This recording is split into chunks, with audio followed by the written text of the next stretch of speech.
We want to calm all this storm so that we can have peace. Because this thing, the ripples are being felt all over the country. Yes, so we want to make sure that there is calm. Or at least we want to try and talk with you the possibilities of bringing calm to this state. Now, if they said the entire school was not sacked, the demands, one of the demands or conditions, which His Excellency Honorable Rotimi Amaechi and his team, the G7 governors, are making in Abuja, is that the state ESCO of PDP should be returned to them. That is one of their demands. So he did not say chairman and secretary. He did not say chairman and secretary. So it's not even the issue. So now you are making a point. Mr. You don't make a point in part. Yes. If they said state ESCO of PDP should be returned to Amaechi as one of the conditions, the state ESCO include all the state officers. That means it is an acceptance that the ESCO was not with him before. Okay. That's that point you have to understand now. Now, what is the way forward? Which is the way forward?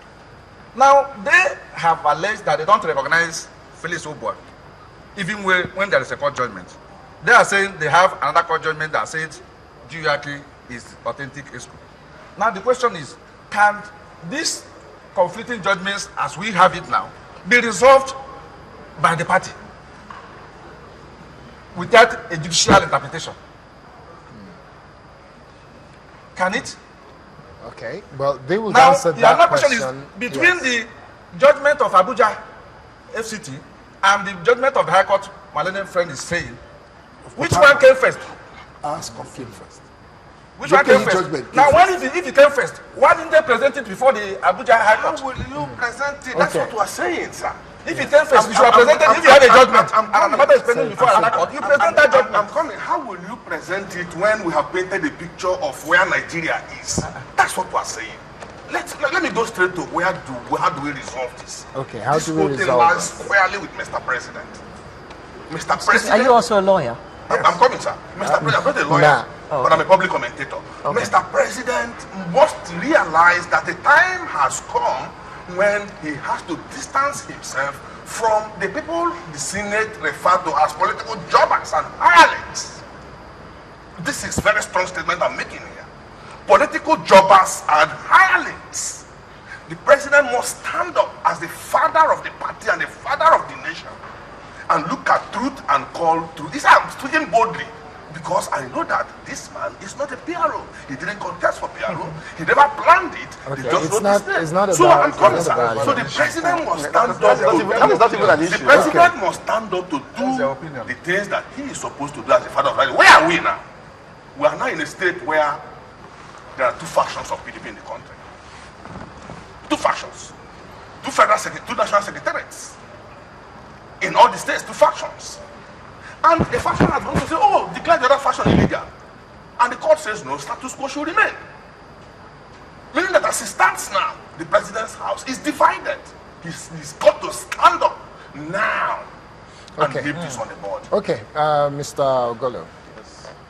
What do you see as a way forward? Because you've not really said much about a way forward. I'm even surprised that this is coming from a lawyer. When a competent court has given a judgment and say Mr. A and Mr. B should be our leader, and some other persons out there are saying no, they can't be our leader.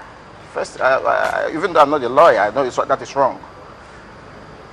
It is from this same court that our governor won his matter. He went to court. He felt cheated. As at then, he went to court, and the court declared him winner and said he should be sworn in. And since he became governor, we all have been according him that respect. So why now the same court have said this man go down, let this man come up, and this man that got his judgment from the same court is saying no, we will recognize this other person. Where are we heading to? What is happening? So the governor is saying, I think that he cannot recognize Felix Obuah. Mr. Golo, the question he asked you is,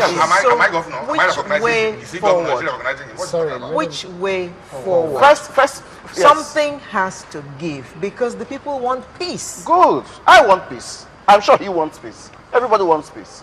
But what we are saying is... So what should we do to achieve this peace? First, there was a kind of problem when the governor, like I said, our governor went to court to challenge his matter, to challenge the other person, Omehia.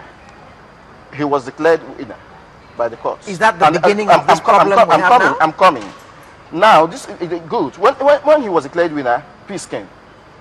Now, this other person have been declared winner, Felix Obua. Why don't we adhere to the court? As chairman of the party. Very well. Not as governor. So that there will be peace. Why trying to stir the whole state? Why? No. So what I'm saying is, we should do the best we can to adhere to what the court have said. That's what I'm saying. If we accept the court has said that GURK is chairman. No. The court has said Felix Obua is chairman. Excuse me. So which one are we going to? The national PDP, led by Balaga Tuko, recognizes Felix Obua as the chairman of the LGF. The national chairman. Some local government chairmen said they are not loyal to Felix Obua. Now, when they say so, how do you get peace? Okay. This is the national chairman, led by Baraje, recognizes Chief Ake as chairman. Was Baraje? You talked about voting somebody in before he wasn't. Was Baraje voted in? No. Was there any convention to bring him in? Before. Was there any convention? Before the convention. Was there any convention? Before the convention that brought Baraje as the chairman of the party? There was no such thing. Before you talked about electing somebody. You're blowing hot and cold. No. There's an extent to which you can take this. You are blowing hot and cold at the same time. You are blowing hot and cold at the same time. You are saying that Baraje is the chairman of the party that was being elected. Sorry, gentlemen. Who elected Boko now? So those who that walked out, I don't know members of Sorry, PDP. Mr. Chinda. Who elected Boko? Boko was not elected by the party. Everybody, including Mr. President, elected him. No, that the president elected him. Sorry. We're having a greater storm in the studio now than out there. And we are here to discuss peace. Yes. So please, let me start with you, Barrister Appiah. Now, in terms of way forward, how do we begin to carve a way forward or create a way forward if we're not even going to submit to the fact that there are errors made, there are things that people were unhappy with, but we've got to move on. So if we want to move on, what do we need to do? You see, it's very simple. The president is the leader of the party. And secondly, the president is from Rivers State, by extension, because the wife is from Rivers State. When I was one of the persons, I was the returning officer for the presidential elections from my local government, for PDP. We voted for the president. And we voted for fresh air. We voted for gentility. The president knows what to do to restore peace in Rivers State and restore peace in the country. You see, when you are a father, you play the role of a father. The president has to be a statesman. A statesman. They have not declared his intention to contest the election. Very well. But the president would want to contest the election. And this state gave the president 1.8 million votes. He wouldn't want that vote to be split. Okay. He wouldn't want the vote to be split. All right. So let the president wade in. Those that are saying that they want trouble to fest in Rivers State don't like the president. Okay. Those who like the president will want this problem resolved. Okay.